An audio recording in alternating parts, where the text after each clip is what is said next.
Welcome to Gapology Radio Podcast with authors Mark Tienes and Brian Brockhoff. We can be reached at gapology.org, and our books can be found at amazon.com. Hey everybody, welcome to another episode of Gapology Radio. This is the podcast where we cover winning leadership and how to help your teams win. Let's check in with Mark Tienes and see what he'd like to cover this week. Hey Brian. Hey Mark, how are ya? I'm great. How are you? I'm good. Happy December. Same to you. Same to you and your family. Yeah, they're good too. Have you gotten started on your Christmas shopping yet? A little bit, but in general, I'm a procrastinator. Are ya? Yeah, Joe started, she decorated, I think it was probably like Halloween, she started decorating. and I think Christmas presents were all wrapped probably 2 weeks before Thanksgiving. So by the time Christmas comes, it'll be like, Valentine's Day. Yeah, it'll feel like 4th of July. I know. Crazy. So what do you want to cover this week? Well, I wanted to cover the cycle of winning. Oh, great. Okay, I love that.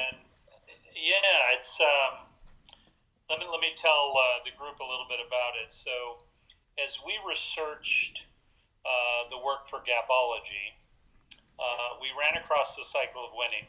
Now, it's not included in Gapology. It was something separate, but it was a set of very simple behaviors that we found that winning leaders carried out over and over again, and created a cycle with them, a rhythm with them. And we can assure you that they work. So although it is simple, we want to share it with you. How's that, Brian? Yeah, sounds good. I think we talked probably 3 or 4 times about actually making a book out of this one. We were going to make a book out of it, yeah. It's so simple, though, it's almost like I'm going to give you the book today. So yeah, really. Yep, sounds good. So, if your results are not what you want them to be, you can literally create the cycle of winning next week. You could put a plan together and put these simple 4 steps, by the way, in place next week. So you own your results, take control of them, and this is a great starting point. So I'm going to give them to you. I'm going to give you some color around each of them. Brian can speak to each of the 4 steps, but I'm telling you they are simple. However, I would say that they're not in place in most organizations. Most leaders are not consistent in these 4 steps. So the first step is set expectations. So we always say keep it simple. So 3 to 5 expectations. And your team has got to know them. Don't assume they know them. Ask them what the expectations are. So let's assume that 100% of your team is going to know the expectations. And an expectation is not just a number. It's likely represented by a number. However, it needs to include the behavior or behaviors that equal that number. Then you've got a great expectation. So that's the first step. Set expectations, and the team has got to know them. Thoughts on that one, Brian? Yeah, this is so clear that this has to be the number one thing, and it really needs to be part of any, even training platform, any onboarding platform. As you bring people into your organization, they need to know what those expectations are. It's really fundamental to this whole winning process. Yeah, we sort of took this one to the next level, Brian and I did, in our leadership roles. And we literally set expectations or objectives, even for a meeting. So if we're having a meeting, we will tell the group at the beginning of the meeting, okay, the objectives of this meeting, the expectations we have are this, and this. So we try and lay it out there in any forum that we're part of. But if you're a leader of a group, the expectations have to be crystal clear, and you can't kid yourself that they're clear. You've got to know. You've got to verify it. Yep. So the next step is keep score. So we have found a behavior in leaders when business isn't good, when results aren't good, to actually stop keeping score, to not publish the numbers. Bad behavior. Don't do it. Put the numbers out there. They are what they are. Own them. look in the mirror and own them. Publish the numbers. So, Brian, I haven't told you this, but I was with a winning team this week. I was with a team that, out of a nationwide firm, is number one in the chain, and they represent the state of California. So there's 50 teams, and they are number one in the chain. And let me tell you about their Monday morning meeting, which I was able to attend. They simply reviewed results by person. So there's 33 people that represent the firm. They're all salespeople, and they ranked 1 through 33 publicly in a Monday morning meeting with everyone in attendance. Now that is keeping score. Now let me tell you, it was positive, it was uplifting. By the time we got to number one, people were screaming and cheering, and they knew who it was since everyone else had been announced.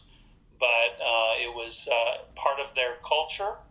It was a rhythm that the leader had, and the leader did the ranking. But boy, they keep score. So keeping score is critical. Put the numbers out there. In and of itself, it drives performance. In and of itself, it drives the behaviors that you're looking for towards the expectations. So, Brian, comment on keeping score. Yeah, winners want to know where they rank. They want to know if they're going to win. You know, if you're not a winner, you know, you probably don't care. But if you're a winner, you want to know where you stand. So don't be afraid to give feedback. Don't be afraid to share where people rank or how people are doing, or you know what their progress is on certain goals, certain expectations. Don't be afraid to share that. All of this helps create accountability with the team. Yeah, that's so true. One of the great behaviors I saw in this team this week was when they got to the top 5 out of the 33 in the number one team in the country. When they got to the top 5, each of them had to come up front and speak to how they were doing it. Oh, wow. You know, yeah, that's great. What their tactics were, what was working for them. And let me tell you, they were very humble. They were very willing to share. So this rhythm around keeping score is huge, and it can create great energy and pride. So do it and do it well. So the third step is the toughest one. Manage performance. So as a leader, if you lead a team, how you manage underperformers is always being viewed by your team. They know if you let underperformers off the hook. They know. They watch what you do. So manage performance. Work with underperformers.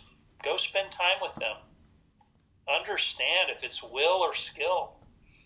If it's will, you're in trouble. You're going to have trouble turning this around. They're going to have trouble turning it around. If it's a skill issue, you can help.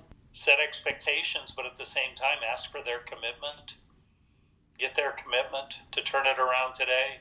Managing performance is also about helping people get better and moving the middle to the top and so on. But you've got to have a strategy to manage performance, or the cycle of winning is broken.